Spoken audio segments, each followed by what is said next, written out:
Before he became Tony Stark, Robert Downey Jr. was Hollywood's most gifted trouble magnet. Born in 1965 to filmmaker Robert Downey Sr., he grew up on movie sets and around drugs. He later revealed his father introduced him to marijuana at just 8, setting the stage for an addiction that followed him into adulthood. Despite the chaos, his talent shined. By the early 90s, he was one of Hollywood's brightest stars, earning an Oscar nomination for Chaplin. But behind the fame, his life was collapsing into a mix of cocaine, heroin, alcohol, and self-destruction. The downfall was coming fast. 1996. The night everything started to publicly fall apart. June 1996. Robert Downey Jr. is driving along Sunset Boulevard in Los Angeles. Not exactly shocking. That's what actors do. The problem? He was speeding, and his car was a portable drug lab. Police pulled him over and found heroin, cocaine, crack cocaine, and an unloaded .357 Magnum handgun in the vehicle. Yes, that's right. Iron Man once got caught with enough contraband to make a cop sigh and reach for extra paperwork. A month later, things got even weirder. Still on parole and still under the influence, Downey wandered into a neighbor's house in Malibu through an unlocked door. Instead of stealing, he did something far more bizarre and very on brand for a chaotic addict. He fell asleep in their child's bed. The family declined to press trespassing charges, but the Goldilocks incident, as it became known, was all over the news. Imagine that headline: Oscar-nominated actor found passed out in stranger's kid's bed. This wasn't quirky, tortured artist behavior anymore. This was a man losing control in real time. Courtrooms, rehab, and the revolving door of jail. After the 1996 incidents, the judge tried to give him structure instead of just punishment. Downey received 3 years probation, mandatory drug testing, and a 6-month stay in a live-in rehab facility. In theory, this was his shot at turning things around. In practice, he did what many addicts do. He relapsed, skipped obligations, and watched consequences pile up.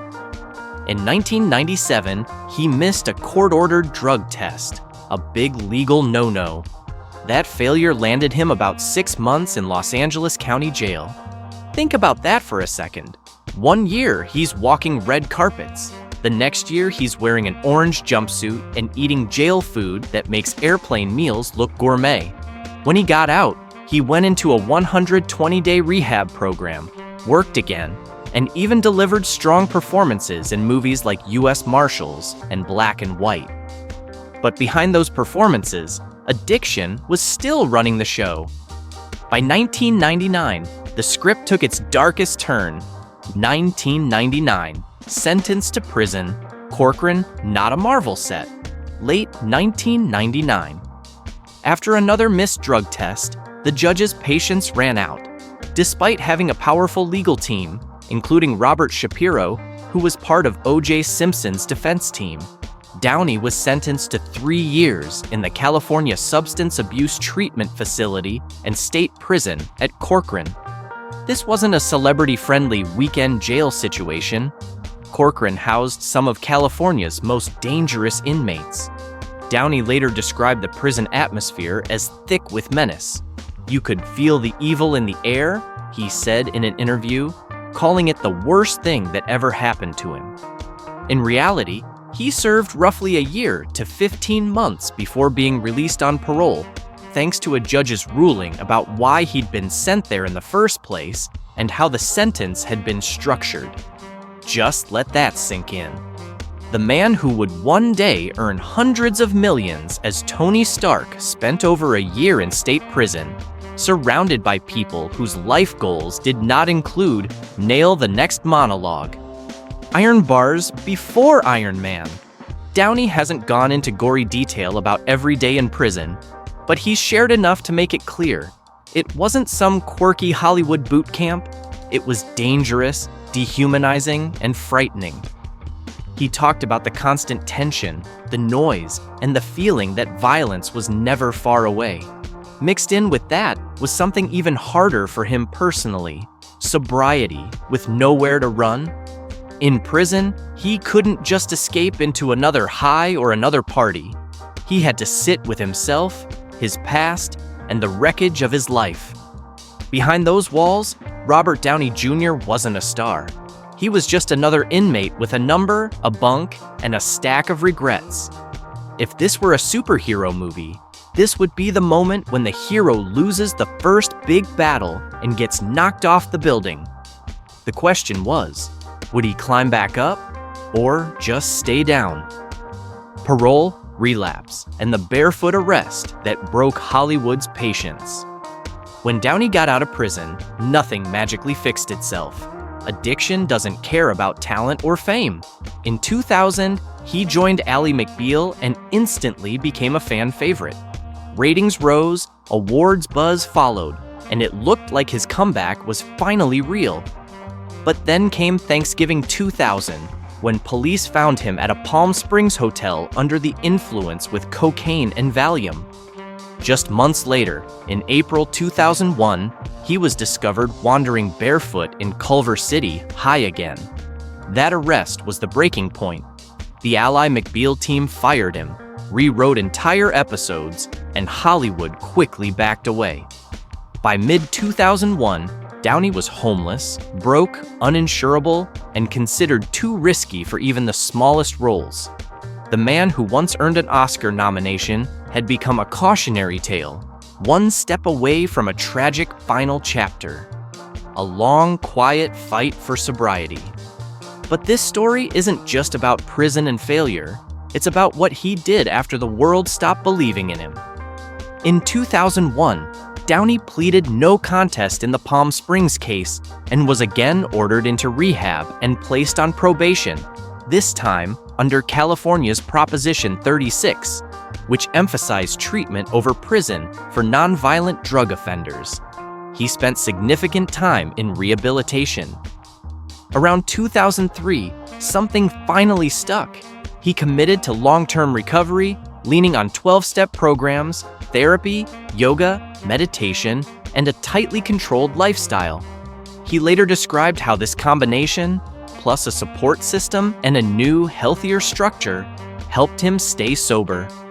According to recent recovery write-ups, he has sustained lasting sobriety for well over 15 years, turning what once looked like a tragic arc into one of the most famous comeback stories in entertainment history.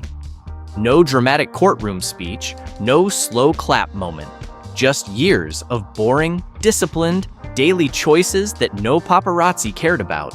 But that changed everything. The road back to Iron Man. Even after getting sober, Hollywood wasn't lining up to hire Robert Downey Jr. He was still considered an insurance nightmare, but a few people took a chance. Shane Black cast him in Kiss Kiss Bang Bang, 2005, reminding everyone just how sharp and magnetic he really was. Roles in Good Night and Good Luck and Zodiac followed, proving the talent had always been there, just buried under addiction and legal chaos. Then 2008 changed everything. Marvel gambled on Downey for Iron Man, and the fit was almost poetic. Tony Stark was a brilliant, self-destructive man trying to rebuild himself, just like Downey. The film exploded, turning him from a Hollywood cautionary tale into the face of the MCU. For the next decade, he became one of the highest-paid and most beloved actors on Earth, carrying the franchise through Avengers: Endgame. His comeback didn't stop at superheroes. In 2024, he won an Oscar for Oppenheimer, completing one of the greatest redemption arcs in film history. Not bad for someone who once couldn't stay out of county jail. So, did prison destroy him or save him? Here's the uncomfortable truth. The same years that nearly destroyed Robert Downey Jr. also forced him to face himself. Prison humiliated him. Drugs almost killed him. Hollywood abandoned him. But all of that pushed him to do the slow, unglamorous work of rebuilding his mind, his habits, and his life. The crimes, drug possession, repeated probation violations, and that infamous weapon charge didn't just threaten his career, they repeatedly tore it down. The legal system, rehab, and finally prison didn't magically fix him, but they created a rock bottom so low that even he couldn't joke his way out of it. Today, when you see Robert Downey Jr. smirking on a red carpet or giving an emotional speech, you're not just looking at Iron Man, you're looking at a former inmate, an addict in long-term recovery, and a man who somehow rewrote his own script when everyone else thought the story was over. And that right there is the unbelievable journey of Robert Downey Jr. If you enjoyed this deep dive into his rise, fall, and legendary return, make sure to hit that like and don't forget to subscribe. Thanks for watching, and remember, sometimes the best heroes are the ones who save themselves first.